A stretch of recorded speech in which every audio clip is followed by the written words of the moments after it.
Olá, eu sou a Luli Correia, fundadora do Laços da Fertilidade e idealizadora do podcast OvoCast. Aqui você vai encontrar muitas informações sobre a reprodução humana assistida e todas as técnicas que você precisa para realizar o seu sonho da maternidade. Aqui o objetivo é trazer informação, conscientização com muita responsabilidade sobre doação de gametas, barriga solidária, congelamento de óvulos, congelamento de sêmen e toda a jornada que você precisar com especialistas da multidisciplinaridade para realizar o seu sonho da parentalidade. Independente da causa, do formato, eu vou estar aqui com vocês e a gente vai junto desmembrar aí uma série de possibilidades dentro da reprodução humana assistida. Então, se inscreva no canal, ative o sininho, curte os vídeos e compartilhe com quem precisa saber dessas informações. Juntos, vamos construir pontes para formar famílias e levar histórias reais. Eu vou contar um pouquinho da minha história para as pessoas novas que chegam e que ainda não sabem da minha história. Então, aqui eu vou contar de uma forma rápida para vocês entenderem qual foi o processo, né, que eu passei e por que hoje eu sou a voz do paciente da reprodução humana assistida, especialmente falando da ovodoação. Não é só isso, né, mas todos os processos da reprodução humana. Bom, eu sou a Luli Correia, hoje eu tenho 52 anos. Minhas filhas nasceram aos 45 anos através de óvulos doados e elas são gêmeas. Hoje elas têm 7 anos. A minha história, eu costumo dizer que foi de sucesso, mas não sem dor. Quando eu tinha 13 anos, eu comecei a trabalhar porque meu pai faleceu. E desde então, eu tive o sangue, assim, corria nas veias pelo mercado corporativo. E eu sempre disse que eu não queria ser mãe.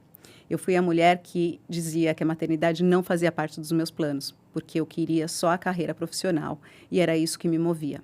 E realmente eu acreditava naquela época que se eu tivesse filho, isso atrapalharia os meus planos de carreira. Daí para frente eu comecei a trabalhar, comecei a ganhar sucesso, a ampliar os negócios, viajar o mundo inteiro.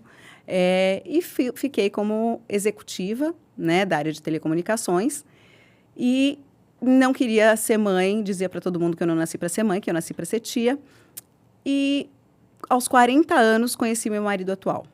E eu lembro que eu perguntei para ele, por que você me procura? Se for para construir família, não sou eu. Eu não tinha a ideia de congelamento de óvulos, eu não tinha ideia desse mundo da reprodução humana, até eu fazer parte das estatísticas de infertilidade mundial.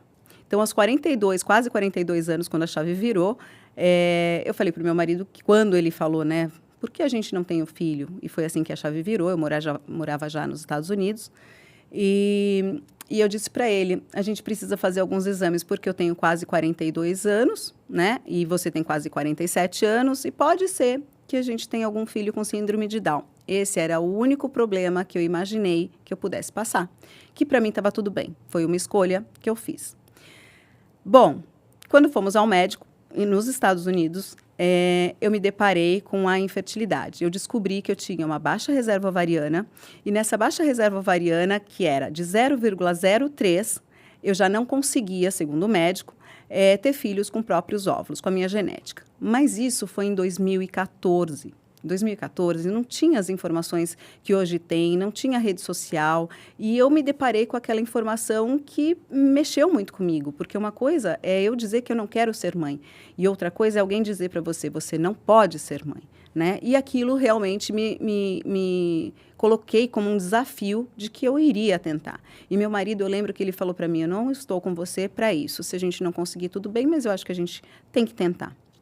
Pois bem, nós conversamos, o médico naquela época, nos Estados Unidos, me deu 10 minutos para falar sobre o tema e para decidir, porque era urgente, segundo o médico, e eu decidi que eu não estava preparada, porque eu não sabia o que era aquilo, eu não sabia o que era egg donor, que é o que se fala, né, doação de óvulos nos Estados Unidos, e aquilo me assustou, porque eu sempre tive uma raiz muito grande com a minha família e a única coisa que soava na minha cabeça é não vai ter sua genética, não vai ter seu sangue. Então, naquele momento, eu pensei em milhares de coisas, né? Com muito medo. Mas a primeira reação minha foi, é um castigo de Deus, como todas, né, passam por isso, falam. Foi um castigo de Deus, eu sempre disse que eu não queria ser mãe, eu não mereço, não sou merecedora, e comecei a me colocar muito para baixo. Eu coloquei a me sentir inferior a todas as mulheres que poderiam ter o filho, porque eu achava que a única coisa que cobram das mulheres é ter filho e eu já não podia, né? Por uma escolha que eu tinha feito no passado. E naquela época não se falava de congelamento de óvulos, tanto que hoje eu digo, o congelamento de óvulos, ele não é só para a mulher que quer postergar a maternidade. Ele é especialmente para as mulheres que, como eu, executiva, que estão no mercado de trabalho, que dizem que não querem a maternidade, porque a chave pode virar. E se ela virar, você ainda vai ter alguma chance com a sua própria genética. Se não tiver, não tem problema. Hoje eu sou mãe através de óvulos doados e foi a melhor escolha que eu fiz. Bom, passando isso, eu decidi com o médico nos Estados Unidos que eu queria alguma outra opção. Eu não aceitava aquela opção, aquele diagnóstico que ele me deu naquele momento. E ele falou, tá bem, então vamos começar com coito programado. Depois eu fiz também inseminação artificial por 8 meses. E aí eu tive uma informação, uma indicação de um médico aqui no Brasil. Olha, você tem problema? Vai nesse médico e ver com ele, porque eu tenho meus filhos tal, e fiz o tratamento com ele. Eu vim para São Paulo, minha família é de São Paulo, conversei com o médico e esse médico me falou, olha, realmente é isso, o seu caso com a reserva tão baixa é com a doação de gametas, né, doação de óvulos no caso. O meu médico foi o Dr. Arnaldo Cambiaghi, e aí começou todo o processo. E eu lembro de dizer para ele, doutor Arnaldo, ele me explicou toda a forma, como funciona a ovodoação aqui no Brasil, que é muito diferente dos Estados Unidos. E mesmo assim foi difícil o entendimento e aceitação para mim. Eu não fui uma pessoa que de cara falou, então tudo bem, vamos e a gente vai encarar. Não, eu quis primeiro tentar com os meus óvulos. E tentei, eu lembro do doutor Arnaldo comentar comigo, falar, Luli, talvez você possa até pensar que a gente está ganhando dinheiro, porque as chances são mínimas, né? É isso que você quer mesmo? E eu lembro de ter dito para ele, doutor Arnaldo, eu estou pagando a minha paz, porque eu quero passar pelas etapas, né? Eu sou uma pessoa de passar por etapas, e eu queria tentar com os meus óvulos, né? Aquilo era a resposta que eu precisava para ir para o próximo passo, que seria a doação de óvulos, que ainda não estava tranquila na minha cabeça. E aí foi feito assim, obviamente não deu certo, e aí ele me encaminhou para a Mari e falou, olha, vai conversar com a Mari, que a Mari vai te explicar todo o processo de ovodoação, como que você escolhe, como que é, né, os questionários, você vai escolher alguém com as características suas, tal. E quando eu fui nesse momento conversar com a Mari, eu saí dali chorando. Eu saí chorando e jurando que eu não ia fazer, porque eu me senti numa prateleira, como se eu estivesse escolhendo de um Lego e montando um filho. E para mim aquilo era muito cruel comigo, né? Eu achava que não era justo, achava que Deus não permitia, que eu estava tentando forçar uma barra. Enfim, foram vários questionamentos e eu decidi não seguir naquele momento. E falei para o meu marido, não dá, não consigo passar por isso. E ok, ele entendeu. E passou um tempo. A virada de chave minha para a ovodoação foi uma gata que eu digo que ela me adotou, que foi a Moca. Essa gata entrou na minha casa, na garagem de casa, numa época de Halloween. Ela ficou 30 dias no condomínio. Muita gente alimentava essa gata, cuidava da gata no condomínio, mas ela só parava na minha porta. Ela tinha 4 meses, mais ou menos. E eu nunca tive gato. E meu marido falava, Luli, vamos adotar, né, esse gatinho, né? A gente está passando por tudo isso. Eu vou trabalhar, você fica em casa sozinha, pensando um monte de coisa. Pelo menos você tem alguém para quem cuidar. E eu dizia, não, de jeito nenhum. Gato é traiçoeiro, nunca tive gato, e eu estou em tratamento de fertilidade, dizem que tem problema, tal. E eu levei isso por 30 dias, e o gatinho lá, e um dia eu abri a porta, coloquei, levei a gata, né, a Moca, no veterinário, ela não tinha nada, ela passou a ser minha. E com 4 meses, mais ou menos, ela teve algum problema, que ela estava tomando antibiótico. E eu sentei num puff, assim, deixei ela no sofá e fiquei velando o sono dela para acompanhar, porque ela estava molinha e tal. E eu lembro que em determinado momento, eu pus a mão no nariz dela para ver se ela estava respirando. E naquele momento, me veio uma força, algo maior que eu.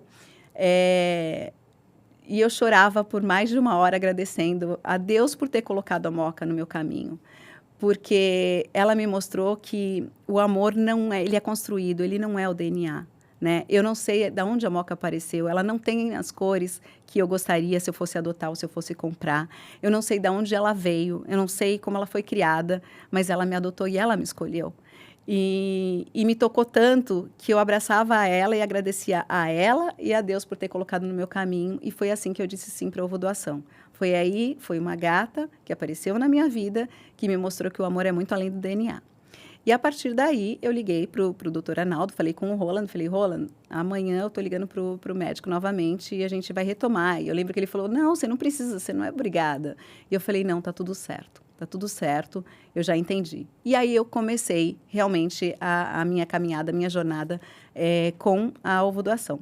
Então, liguei, começamos a ver as doadoras, né? Fomos para o Brasil, né? Viemos para o Brasil, escolhemos as doadoras, foi um processo muito longo, né? Foi difícil, né? De muitas dúvidas, mas escolhemos a doadora. Então, a primeira doadora, na primeira transferência dessa primeira doadora, eu tive uma falha de implantação, que para mim foi um choque, porque quando você diz sim à ovo doação, você acha que já vai dar certo na primeira.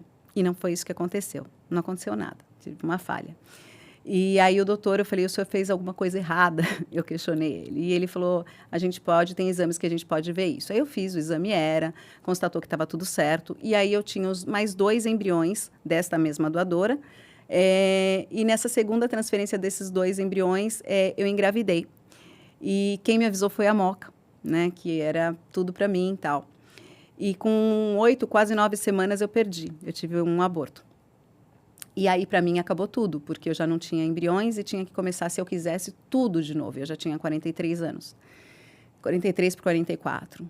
E aí foi um processo de entendimento, eu não queria falar mais nada. E eu falei para o meu marido que eu não conseguia, que eu estava desistindo. E ele tentava forçar para a gente conversar. E eu falei que eu não queria conversar. E um dia a gente saiu para jantar e a gente ia brindar. E ele falou assim, olha, antes da gente brindar, que era uma coisa legal, a gente precisa conversar. Eu falei, você não vai fazer isso? Ele falou, eu vou. E aí eu ouvi, né? E ele falou, eu gostaria que a gente tentasse mais uma vez. E eu falei, poxa, é tudo muito caro, né, meu corpo, eu já não aguento mais, né? Ter a perda, é muito sofrido isso, né? É muito solitário também. E ele falou, olha, se você nunca engravidou e você engravidou e perdeu, significa que você consegue engravidar. Vamos enxergar isso como um sinal de que é possível. E eu prometo que é mais uma tentativa.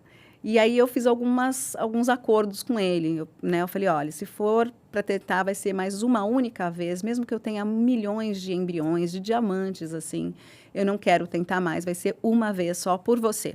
Então, nessa última tentativa que eu concordei, ele também fez as exigências dele, né? Uma das exigências dele era que quando eu viesse para o Brasil para fazer tratamento, que eu ficaria aqui 30 dias e que eu deveria contar para minha família, que até então não sabiam que eu estava passando por tudo aquilo. Eu estava passando muito sozinha.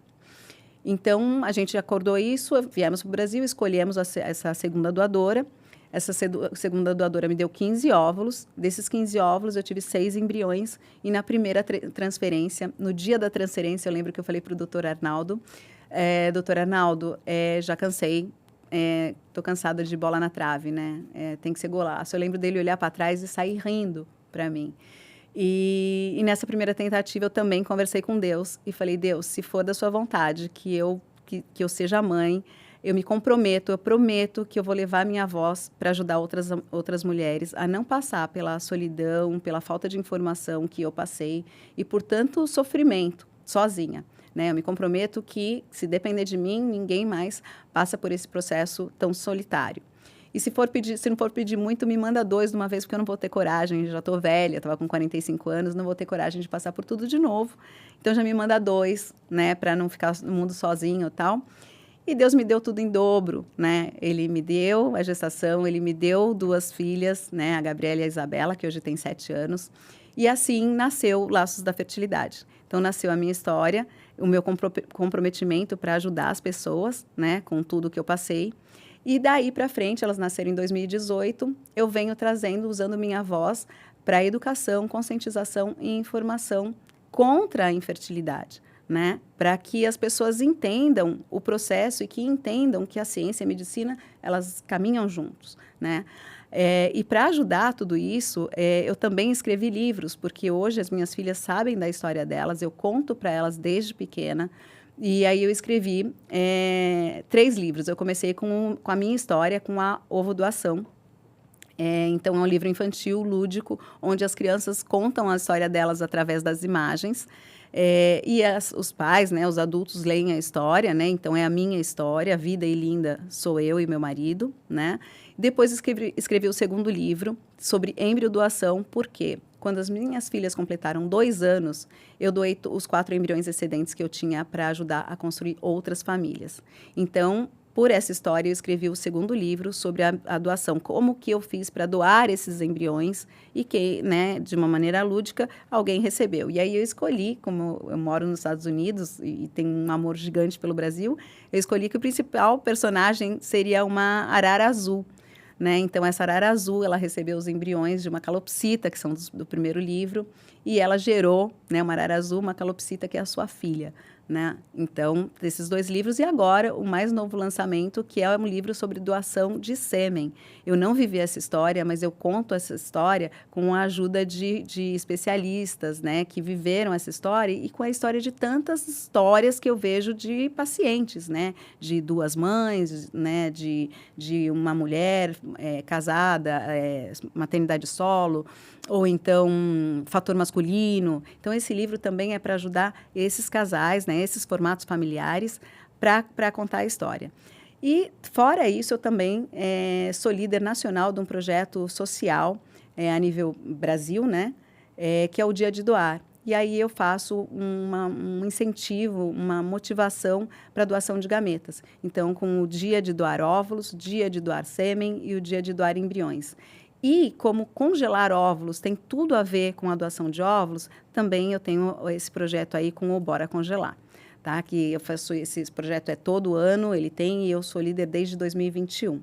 E o mais novo, né, o mais recente projeto para ajudar a levar essas informações é o OvoCast, né? É o podcast, e o nome é OvoCast, porque tudo começa com os óvulos, inclusive a falta deles, que foi a minha história. Então, essa é de uma maneira resumida, essa é um pouquinho da minha história. Muitas pessoas se veem, né, nesse mundo, né, da prioridade na carreira. Então, eu quero dizer para vocês que tem chance, né? Tem caminhos da medicina, a tecnologia, tudo está caminhando junto para possibilidades da construção familiar em todos os aspectos, né?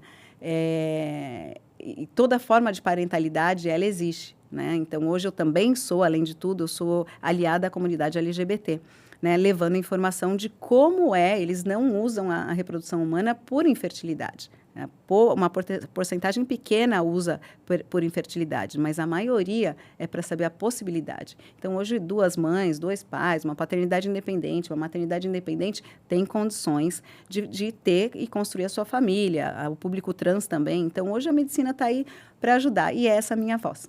Então, eu conto com vocês, sigam os meus canais, né, de informação que sempre estou colocando aí, e conectando brasileiros pelo mundo, levando informação.